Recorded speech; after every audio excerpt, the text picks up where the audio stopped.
Movie की शुरुआत में हम कई साइंटिस्ट को देखते हैं जो एलियन की तलाश में हैं। अब उन्हें पता चल गया है कि सोलर सिस्टम में एक प्लेनेट है जो बिल्कुल अर्थ की तरह है और उस प्लेनेट के अंदर एलियन रहते हैं। हमें दिखाया जाता है कि वायुमंडल में कई लैब और रिसर्च सेंटर बनाए गए हैं। यहाँ एक बहुत बड़ी ज्वाइंट सैटेलाइट है जो अर्थ के चक्कर लगाती है। यह सैटेलाइट यहाँ से सिग्नल लेकर प्लेनेट तक भेजता है जहाँ पर एलियन रहते हैं। सभी लोग यह देख रहे थे कि कैसे साइंटिस्ट इस प्लेनेट पर पहुंचने की तैयारी कर चुके हैं। यू मस्ट नाम का वैज्ञानिक वहां जाना चाहता था और वहां की सारी जानकारी इकट्ठा करना चाहता था कि उनका सैटेलाइट सिग्नल को अप्लाई करके दूसरे सैटेलाइट तक कैसे सिग्नल पहुंचाता है। इसके बाद हम मूवी के मेन कैरेक्टर अपिक सोपन को देखते हैं जो कि नेवी में एक ऑफिसर है और यह जिस लड़की को पसंद करता है उसका नाम समंता है। समंता अपिक से कहती है कि वो अपने फादर से बात करे उनकी शादी के लिए, लेकिन ये टॉपिक इतना आसान नहीं है कि अपिक समंता के फादर से बात कर सके क्योंकि उसके फादर नेवी के हेड सीनियर हैं। समंता के फादर की सेरेमनी में स्पीच दे रहे होते हैं कि वहां पर अपिक्स बहुत लेट पहुंचता है और इसी तरह उसका पहला दिन उसके फादर इन लॉ के सामने बहुत ज्यादा बुरा होता है और भी कई जगहों पर अपिक्स बहुत ज्यादा लेट होता है जिससे समंता के फादर एलिस पर बहुत ज्यादा गुस्सा हो जाते हैं। एपिक समंता से कहता है कि उसके फादर अपिक से खुश नहीं हैं, मगर वो ऐसे ही रहा तो उसकी पोजीशन चेंज हो सकती है। दूसरी तरफ हम देखते हैं कि समंता को एक मिशन दिया जाता है। एक आदमी जो कि पहले मिलिट्री में कर्नल था मगर ड्यूटी के दौरान उसके दोनों पैर कट जाते हैं। ये आदमी बहुत ज्यादा परेशान रहता है क्योंकि ये आर्मी में सोल्जर था मगर अब उसके दोनों पैर नहीं हैं।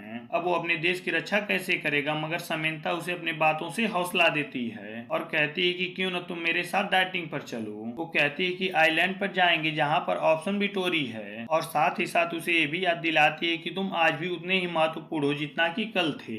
दूसरी तरफ हम देखते हैं कि कैस्ट्रोलाइट जमीन की तरफ आ रही होती है। अब एक कैस्ट्रोलाइट 5 टुकड़ों में बढ़ जाता है। जैसे जैसे वह जुपिटर को क्रॉस करता है हम देखते हैं कि एक वैज्ञानिक ये बात नोटिस करता है कि जो कैस्ट्रॉल जमीन पर आ रहे हैं ये कुछ और नहीं बल्कि एक इंफॉर्मेशन है। ये वैज्ञानिक ऑप्शन बिटोरी में जाकर ये बात बताता है कि एक इंफॉर्मेशन उनकी तरफ आ रही है। ये 5 है, इनमें से एक स्पेसशिप लाइट पर जाकर अटैक कर देती है और वहां पर सेटेलाइट को तोड़ देती है और बाकी के 4 स्पेसशिप की तरफ चले जाते हैं। जब समंता कर्नल के साथ ऑप्शन बिटोरी की तरफ जा रही थी हाइकिंग के लिए तो आसमान से इन चारों स्पेसशिप को गिरते हुए देखती है। ये चारों स्पेसशिप समुद्र में जाकर गिरते हैं। जैसे ही समुद्र में गिरते समुद्र से बड़ी बड़ी लहरें उठने लगती हैं। इन स्पेसशिप में से एक स्पेसशिप सिटी की तरफ चली जाती है और वहां जाकर बहुत ज्यादा तबाही मचा देती है। यहीं पर यह मूवी एंड होती है।